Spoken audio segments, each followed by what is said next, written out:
Same old, and nothing new. Let's create our own.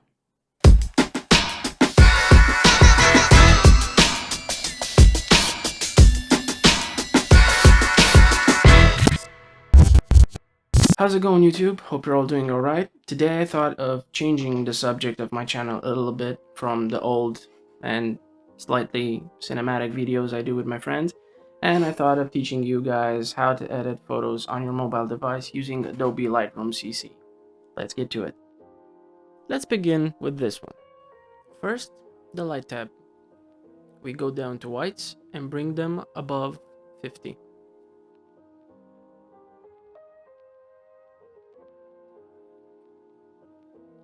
Lower the blacks to -20.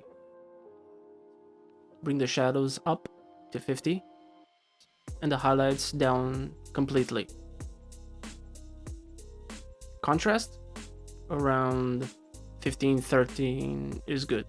As you saw, the negative value either darkens the image or makes it a bit flat, like it has no saturation. Now to the color tab, where we are going to change the colors and their intensity. Temperature to -22 to make it cooler,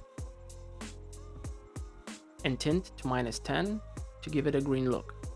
Saturation just under -20, more and it will just go gray, and vibrant to just under 40 to balance the negative saturation. Red, hue stays at 0, saturation at -35, and luminance at 36, so we balance the saturation. Orange, we move the hue to deep red orange, desaturate it a bit and decrease the luminosity of it. Now it looks good. Yellow, we move it to orange a bit, increase the saturation and luminance just under 40. As you see, we have no green, teal, blue, magenta or purple, so we are going to leave those alone. Also keep in mind that most of the time you will have to balance the saturation and luminance in all pictures. Now in the effects tab, we are going to frame the picture a bit better with a negative vignette.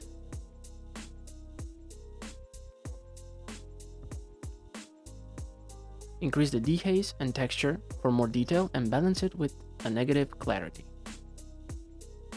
Keep in mind that dehaze, clarity, and texture affects the details in your picture. Split tone gives you the option to add a color in the highlights or in the shadows. Press and hold the circle, go up to see the full saturation and choose a color. For this photo, I'm going for a colder look, so I need a teal in the highlights and blue in the shadows. Now drag the circle down to decrease the intensity of the saturation, and we are set. Tap on the photo and now press and hold to see the before and after.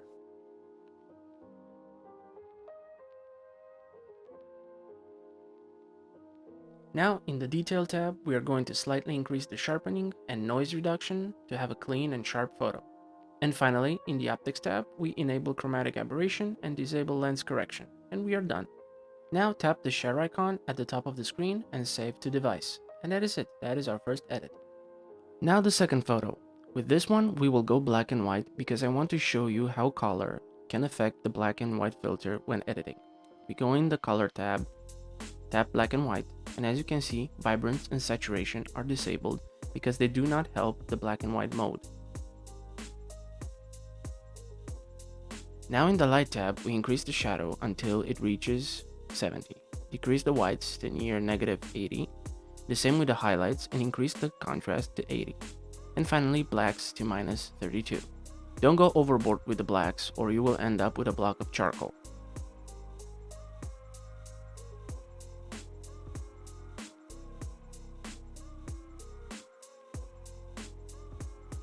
Actually, let's change two of the settings. Whites to -69 and highlights just under 50.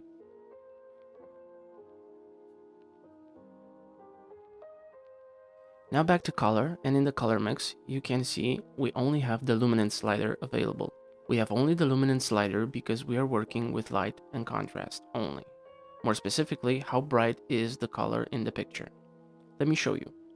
We have a lot of red, orange, and yellow, which are all three from the same color spectrum. And as you saw in the first edit, we can change orange into red, yellow into orange, and so on. But when you turn all the colors into black and white, You will only change how bright are the tones of the colors that are underneath the black and white filter.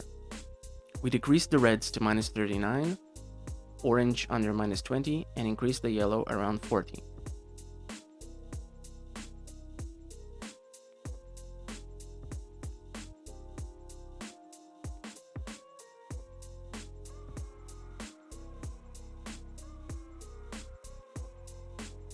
It seems we have a bit of teal, blue, purple, and magenta in the wall.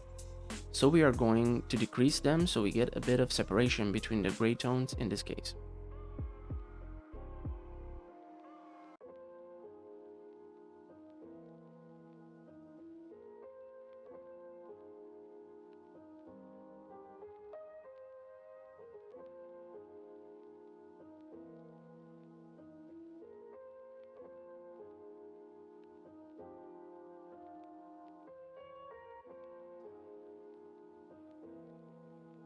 And we don't have greens, so they stay at 0.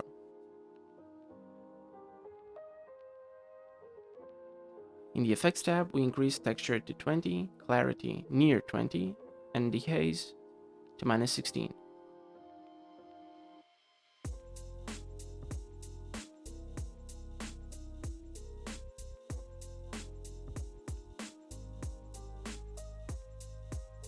Now we add a bit of vignette.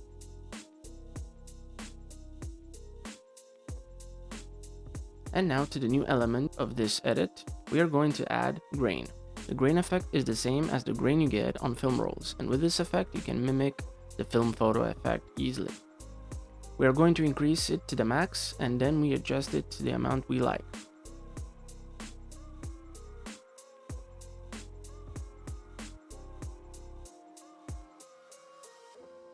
Zoom in a bit to see better, and we leave it at 38 grain amount, size 31, and roughness 24.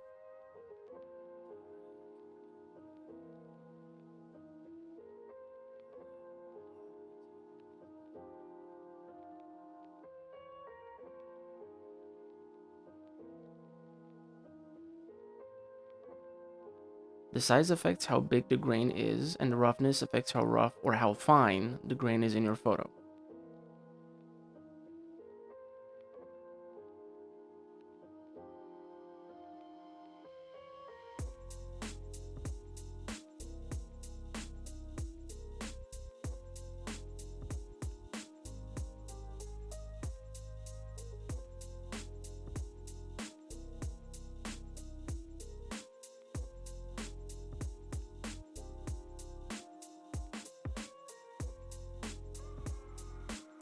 In the Detail tab, we increase only the sharpening to 24.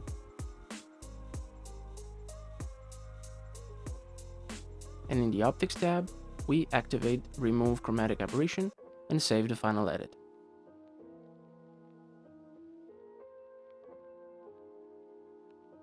Now, for our third photo, I have chosen and imported a photo from my camera.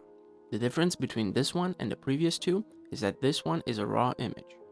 A raw image contains much more information than a JPEG image, and you can do much more in the edit. I will go into more detail in a future tutorial about raw images and the difference between them and JPEG. Just a quick info, don't shoot RAW with your phone if you plan on just grabbing quick photos. If you want to start phone photography, then RAW and manual mode are the way to go. Now, as you can see, two small details that show us we are working with a raw image. The temperature and tint are already set by the camera. Let's see what we can get from this raw image. In the Light tab, we bump the shadows and whites up to near 80, highlights to -80, and just this time we increase the blacks past 50.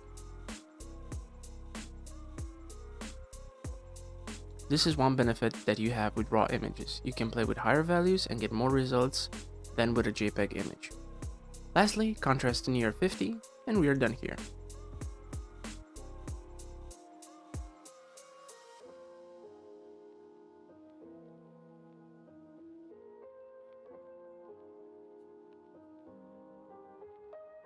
Temperature to a warm tone, tint near 0 for a bit of green, saturation to 0 and vibrance to 44.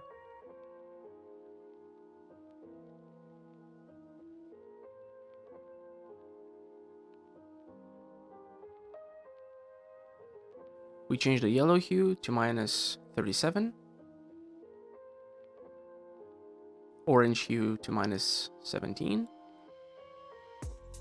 and luminance to 62.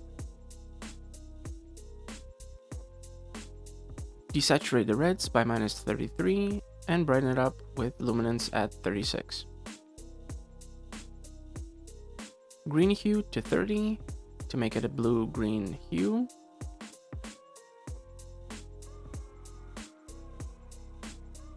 Saturation near 40 and luminance near 30. Teal to 23 to make it a bit blue, saturation to -41 and luminance to near -70. Take it out. Now we balance teal with blue, hue to -25, saturation to -19, and luminance near 20.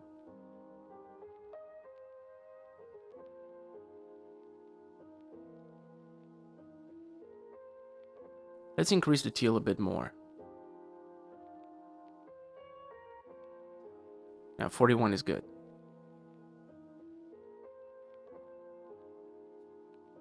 Now dehaze to 14, clarity to -21, and texture to 18, and the -8 to vignette. Now split toning.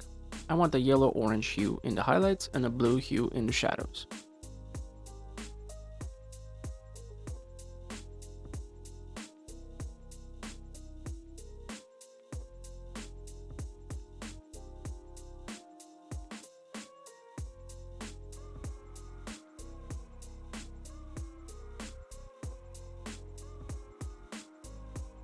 Or maybe a teal blue and we shift the balance towards the highlights.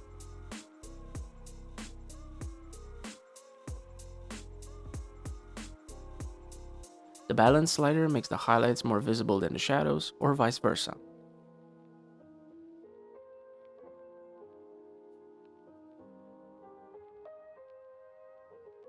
Oh yeah, and another aspect of the raw images is that it also sets the sharpening and grain based on the camera settings. I'm going to lower the sharpening a bit and increase the noise reduction to remove noise in the image. Optics, as usual, disable lens correction and leave remove chromatic aberration on and save the image. That's it from me, guys. If you learned anything useful from this video, please feel free to share it with someone who you think it might help also in these troubled times we live in.